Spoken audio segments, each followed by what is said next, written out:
Hi, this is Jayanti. நான் இன்னைக்கு உங்களுக்கு பஞ்சாபி ஃபிஷ் கறி பண்ணி காட்ட போறேன். அது எப்படி பண்றதுன்னு பார்க்கிறதுக்கு முன்னாடி எங்களுடைய சேனலை சப்ஸ்கிரைப் பண்ணாதவங்க சப்ஸ்கிரைப் பண்ணிடுங்க. அதுக்கு பக்கத்துல இருக்க அந்த பெல் ஐகானை கிளிக் பண்ணி வச்சுக்கோங்க. அப்பதான் நாங்க அப்லோட் பண்ண உடனே உங்களுக்கு நோட்டிஃபிகேஷன் வரும். இந்த வீடியோ உங்களுக்கு பிடிச்சிருந்ததுன்னா லைக் பண்ண மறந்துடாதீங்க. இப்போ எப்படி பண்றதுன்னு பார்க்கலாமா?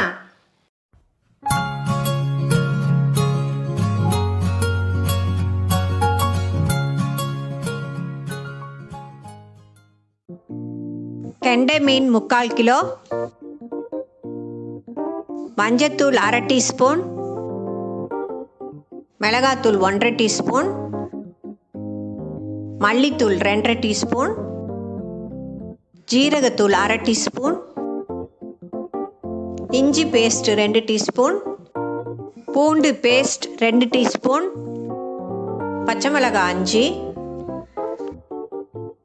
லெமன் ஜூஸ் 2 டீஸ்பூன், ஆயில் தேவையான அளவு, வெங்காயம் 3,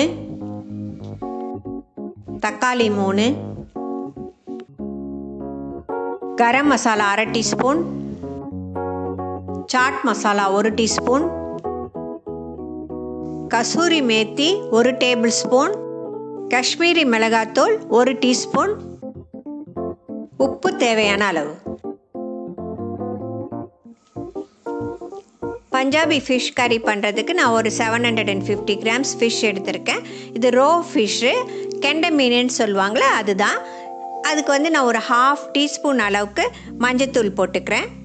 ஒரு 1/2 டீஸ்பூன் அளவு மிளகாத்தூள், ஒரு 2/2 டீஸ்பூன் மல்லித்தூள் போட்டுக்கிறேன், ஒரு 1/2 டீஸ்பூன் ஜீரகத்தூள் போடுறேன். இஞ்சி அதை மாதிரி அரைச்சி வச்சுருக்கேன், அதில் ஒரு 2 டீஸ்பூன் அளவுக்கு போட்டுக்கலாம். பூண்டையும் அதை மாதிரி தனியாக அரைச்சி வச்சுருக்கேன், அதையும் ஒரு 2 டீஸ்பூன் போட்டுக்கிறேன். அப்புறம் ஒரு 4-5 பச்சை மிளகாவை க்ரஷ் பண்ணி வச்சுருக்கேன், அதையும் இதில் போட்டுக்கலாம். இப்போ 1/2 டீஸ்பூன் அளவுக்கு நான் இதில் சால்ட் போட்டுக்கிறேன். அதே மாதிரியே லெமனை புழிஞ்சு வச்சுருக்கேன், அதில் ஒரு 2 டீஸ்பூன் எடுத்து இதில் போட்டுக்கலாம். இப்போ இதில் ஒரு 2.5 டேபிள் ஸ்பூன் அளவுக்கு எண்ணெய் ஊற்றிக்கிறேன். குக்கிங் ஆயில் தான் ஊற்றுறேன், எந்த எண்ணெய் வேணாலும் நீங்கள் யூஸ் பண்ணிக்கலாம். இப்போ இது எல்லாத்தையும் நல்லா நம்ம மேரினேட் பண்ணி வச்சிடலாம்.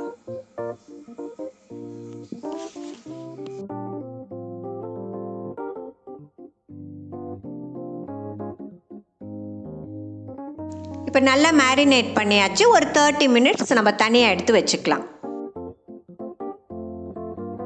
இப்போ ஒரு பேனை வச்சு ஹீட் பண்ணிக்கலாம். பேன் நல்லா ஹீட் ஆகிடுச்சு. இதில் ஒரு 3 டேபிள் ஸ்பூன் அளவுக்கு எண்ணெய் ஊற்றிக்கிறேன்.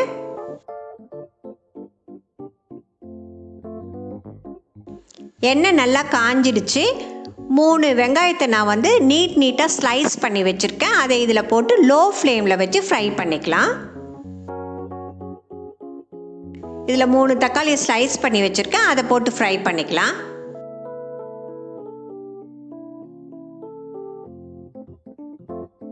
இப்போ இது நல்லா வதங்கிடுச்சு, இதை ஆற விட்டுடலாம். அதே ஸ்டவ்லேயே நான் ஒரு பேன் வச்சுக்கிறேன்.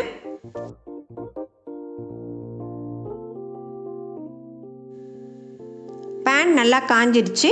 இப்போ மீன் பொரிக்கிறதுக்கு ஒரு 3 டேபிள் ஸ்பூன் அளவுக்கு எண்ணெய் ஊற்றிக்கிறேன். நல்லா ஸ்ப்ரெட் பண்ணி விட்டுக்கலாம். இதை 30 மினிட்ஸ் ஆகிடுச்சு. மசாலா நல்லா ஃபிஷ்ஷில் இறங்கி நல்லா மேரினேட் ஆகிருக்குது. இதை இப்போ நம்ம ஃப்ரை பண்ணி எடுத்துக்கலாம்.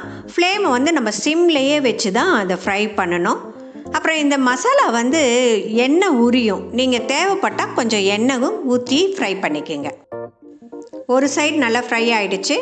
ஒரு சைடு நம்ம 3 மினிட்ஸ் ஃப்ரை பண்ணால் போதும். இப்போ அடுத்த சைடு நம்ம ஃப்ரை பண்ணிக்கலாம். இப்போ வெங்காயம் தக்காளி நல்லா ஆறிடுச்சு. இதை ஒரு மிக்சியில் போட்டு கொஞ்சமாக தண்ணி ஊற்றி இதை அரைச்சி பேஸ்ட்டாக எடுத்துக்கலாம். இப்போ எல்லா ஃபிஷ்ஷையும் ஃப்ரை பண்ணியாச்சு.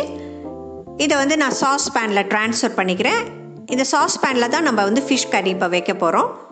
இந்த எண்ணெயிலேயே நம்ம அரைச்சி வச்ச அந்த வெங்காயம் தக்காளியை போட்டு நம்ம நல்லா அதை வதக்கிக்கலாம்.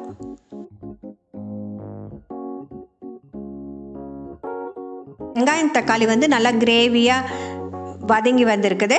இப்போ இதில் வந்து நம்ம ஃபிஷ்ஷை வந்து மேரினேட் பண்ணோம்ல, அந்த பாத்திரத்தில் அந்த பாக்கி இருக்கிற அந்த மசாலாவெல்லாமும் இதில் எடுத்து போட்டுக்குங்க. அதையும் இதோட சேர்த்து நம்ம ஃப்ரை பண்ணிக்கலாம். இதுக்கு வந்து 1 டீஸ்பூன் அளவுக்கு காஷ்மீரி மிளகாத்தூள் எடுத்து வச்சுருக்கேன். அதையும் இதில் போட்டுக்கிறேன். நம்ம ஏற்கனவே வந்து மிளகாத்தூள்லாம் போட்டிருக்கோம். இது வந்து கலர் கொடுக்கும், நல்லா டேஸ்டியாகவும் இருக்கும். அதனால் இதை போட்டுக்கிறேன். இந்த கிரேவிக்கு தேவையான அளவுக்கு நம்ம இப்போ உப்பு போட்டுக்கலாம். இப்போ கிரேவி நல்லா ஃப்ரை ஆகிடுச்சு. அதை நம்ம வந்து சாஸ் பேனுக்கு ட்ரான்ஸ்ஃபர் பண்ணிக்கலாம். இதில் வந்து ஒரு 2 கப் அளவுக்கு நான் தண்ணி ஊற்றிக்கிறேன். அதிகமாக ஊற்றிடாதீங்க. இது வந்து திக்காக தான் இருக்கும் இந்த ஃபிஷ் கறி. இந்த ஃபிஷ் கறி வந்து ரொம்ப டேஸ்டியாக இருக்கும். இவங்க வந்து நம்ம வைக்கிற மாதிரி வைக்க மாட்டாங்க.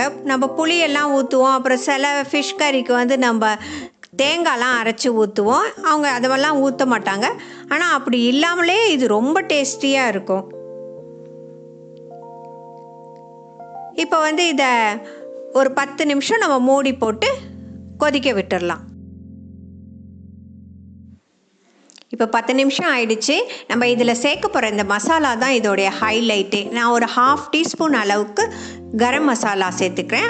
1 டீஸ்பூன் அளவுக்கு சாட் மசாலா. இந்த சாட் மசாலா வந்து அதுக்கு புளிப்பு தன்மையை கொடுக்கும். அது ரொம்ப நல்லா இருக்கும். அதுக்கு மேலே நம்ம வந்து கசூர் மேத்தியை ரோஸ்ட் பண்ணி க்ரஷ் பண்ணி வச்சுருக்கேன். அதையும் இதில் சேர்த்து ஒரு 2 மினிட்ஸ் கொதிக்க விட்டுறலாம். இப்போ மூடி போட்டு 2 மினிட்ஸ் நம்ம வெயிட் பண்ணலாம். பஞ்சாபி ஸ்டைல் ஃபிஷ் கறி ரெடி ஆயிடுச்சு. இப்போ எடுத்து சர்வ் பண்ணிடலாம். இது மாதிரி ஃபிஷ் கறி வச்சு பாருங்கள். அதில் போடுற மசாலா, அந்த சாட் மசாலா, கசூரி மேத்தி இதெல்லாம் சேர்ந்து இதோட வாசனை அவ்வளோ நல்லா இருக்குது. இந்த டைப் ஆஃப் ஃபிஷ் கறி வந்து பஞ்சாபிஸ் தான் பண்ணுவாங்க. நீங்களும் செஞ்சு பார்த்துட்டு கமெண்ட் பண்ணுங்கள். ஓகே, எங்கள் சேனலை சப்ஸ்கிரைப் பண்ணாதவங்க சப்ஸ்கிரைப் பண்ணிவிடுங்க. அதுக்கு பக்கத்தில் இருக்க அந்த பெல் ஐக்கானை கிளிக் பண்ணி வச்சுக்கோங்க. அப்போ தான் நாங்கள் வீடியோஸ் அப்லோட் பண்ண உடனே உங்களுக்கு நோட்டிஃபிகேஷன் வரும். இந்த வீடியோ பிடிச்சிருந்தா லைக் பண்ண மறந்துடாதீங்க. ஓகே, பாய்.